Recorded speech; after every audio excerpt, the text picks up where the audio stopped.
Assalamualaikum warahmatullahi wabarakatuh.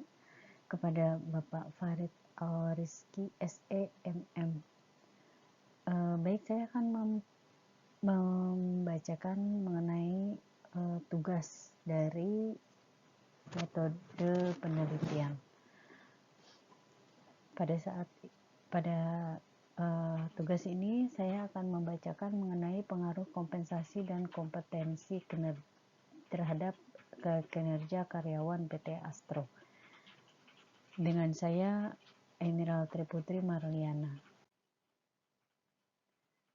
Dalam penyajian makalah ini, latar belakang adalah mengenai sumber daya manusia yang merupakan salah satu aset terpenting dalam menjalankan organisasi, bahkan tidak dapat dilepas dari organisasi baik institusi maupun perusahaan.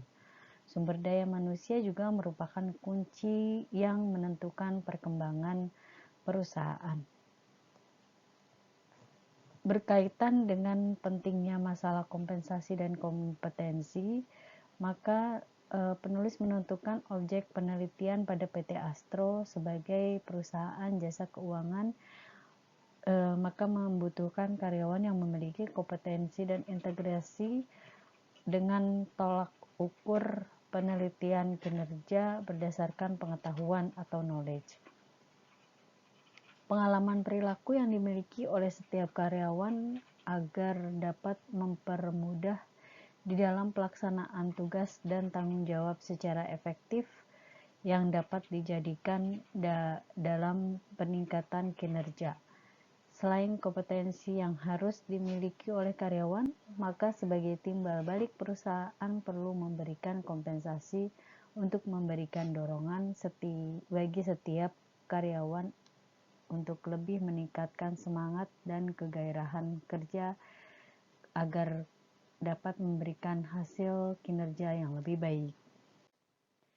Rumusan masalah yang berdasarkan latar belakang di atas, rumusan masalah yang dapat dipaparkan adalah sebagai berikut. Apakah kompensasi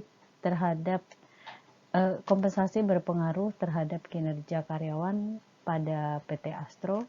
Kemudian yang kedua adalah apakah kompetensi berpengaruh terhadap kinerja karyawan pada PT Astro? Yang terakhir, apakah kompensasi dan kompetensi berpengaruh terhadap kinerja karyawan PT Astro? Tujuan penelitian yaitu berdasarkan rumusan masalah, maka tujuan penelitian yang dapat dipaparkan adalah sebagai berikut. Untuk mengetahui dan menganalisis pengaruh kompensasi terhadap kinerja karyawan pada PT Astro. Kemudian yang kedua, untuk mengetahui dan menganalisis pengaruh kompetensi terhadap kinerja karyawan pada PT Astro. Yang terakhir adalah untuk mengetahui dan menganalisis pengaruh kompensasi dan kompetensi terhadap kinerja karyawan pada PT Astro. Metode penelitian yang digunakan adalah penelitian kuantitatif, metode penelitian kuantitatif. Tempat penelitian dilaksanakan di Kota Jakarta, tepatnya di perusahaan PT Astro yang berlokasi di Gedung Nariban, Jalan TB Simatupang, Jakarta Selatan. Waktu yang digunakan selama melakukan penelitian dilaksanakan mulai dari bulan Maret 2023. Terima kasih.